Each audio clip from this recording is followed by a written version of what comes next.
Қайырлы күн достар. Бүгін осындай шоколадный медовик пісіретін боламыз. Өте жұмсақ, ерекше, дәмі әдемі. Осындай пирог пісіретін боламыз. Ол үшін бізге осындай баяу отта бал керек болады. Осындай қарапайым бал. Және де нан содасын қосып, екеуін көпіргенге дейін өстіп араластырып отырамыз үздіксіз. Және де бөлме температурасындағы майымызды қосып, майымыз ерігенге дейін осылай баяу отта ұстап отырамыз, араластырып отырып. Және де дайын болғаннан кейін басқа ыдысымызға құйып аламыз, өйткені тез суу үшін. Енді еленген ұнымызға қамыр қопсытқышымызды, еленген какаомызды қосып, бәрін бірге араластырып қоямыз. Және жұмыртқамыз бен құмшекерімізді де бөлек ыдысқа құмшекеріміз ерігенге дейін араластырып аламыз.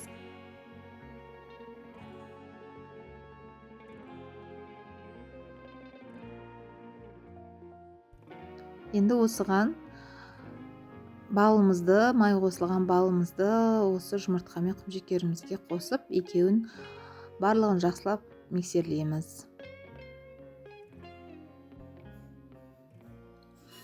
Енді қамырымызға осы миксерлеген қоспамызды қосатын боламыз. Сөйтіп осы күрекшеміздің көмегімен бірінші араластырып аламыз, одан кейін қолымызбен ары қарай қамыр илейтін боламыз. Қатты тығыз қылып илемейміз. Көрсетіп тұрған мөлшерде ұнды қосатын боласыздар. Және де кішкене қолымыздың қамыры алғанға кішкене ұнды пайдалансаңыздар болады. Егер қатты тығыз қамыр болып қалса, піскен корждарымыз қатайып қалады. Сол себепті де осындай жұмсақ болу керек. Енді осыны салафанға салып аламыз. Салафанға салып, тоңазытқышта 1-2 сағатқа қойып қойсаңыздар болады.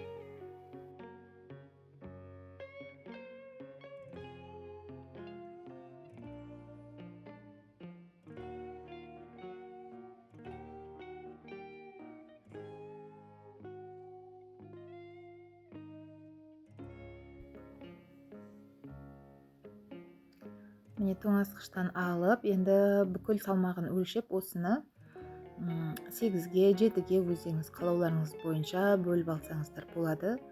8 бөлікке бөліп алдым.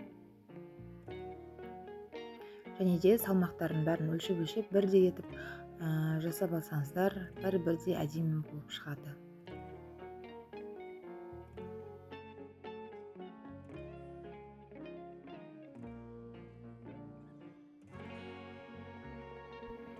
Енді осы бөлген қамырларымызды жаюға дайындап, барлығын тарелкаға салып, бетін салафанмен жауып, шетінен алып, пергамент қағазына кішкене ұн сеуіп жіберіп, жұқа етіп, жайып жеке пісіріп аламыз.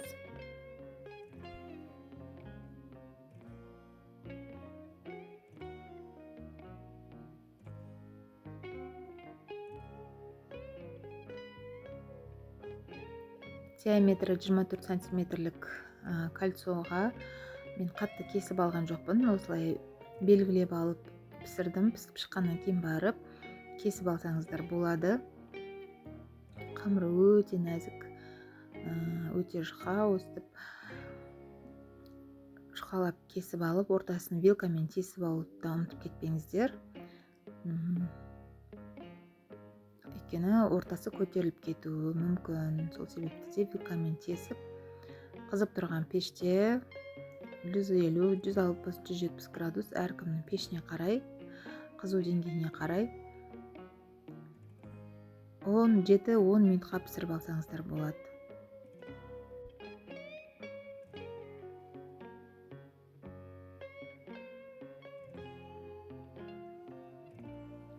Сегіз коржымызды да осылай кезекпен кезек тез піседі.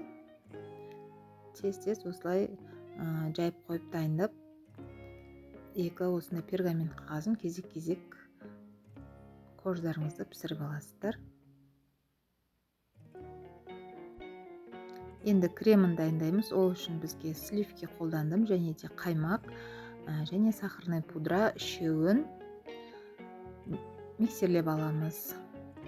Сгущенка қосып жіберсеңіздер де болады осы жерге. Егер сгущенка қоссаңыздар, сахарный пудра міндетті емес. Міне барлығын жақсылап көпіртіп араластырып, кремін дайындап қойдық.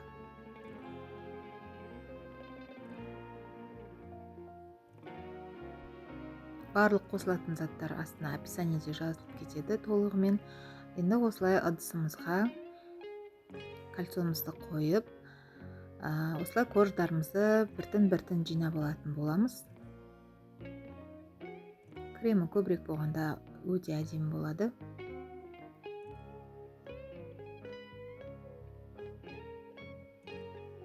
Негізді корждарыңызды теріс жағынан жинасаңыздар да өте жақсы болады, өйткені ортасы көтеріліп қалмайтындай етіп. Керісінше теріс жағынан жинасаңыздар әдемі болады. Міне осылай корждарымызды жинап алатын боламыз. Менің каналыма тіркеліп, лайк басып, подписка жасауды ұмытып кетпеңіздер. Сіздерге осындай әдемі жеңіл рецепттерді шығаруға барынша тырысамын. Және де шетіндегі қалған корждарын осындай блендерге, осындай шопперге салып майдалап алсаңыздар болады. Не болмаса салафанға салып оқтаумен де жасап алсаңыздар болады. Міне тоңазытқышта 3-4 сағатқа тұрғаннан кейін пирогымызды осылай кальцосынан бөліп алып, кальцоның шетіне жағылған кремдерін шетіне қарай жағып шықсаңыздар.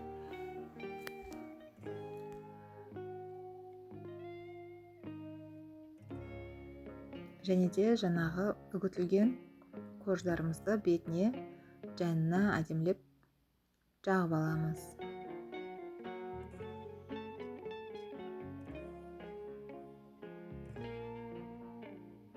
Енді бетіне осындай ситадан өткізсеңіздер, барлығы бір тегіс әдемі шығады.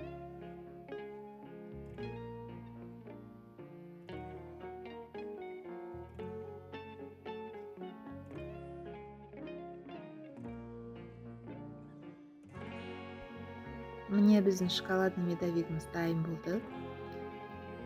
Дәмі өте керемет, жұмсақ.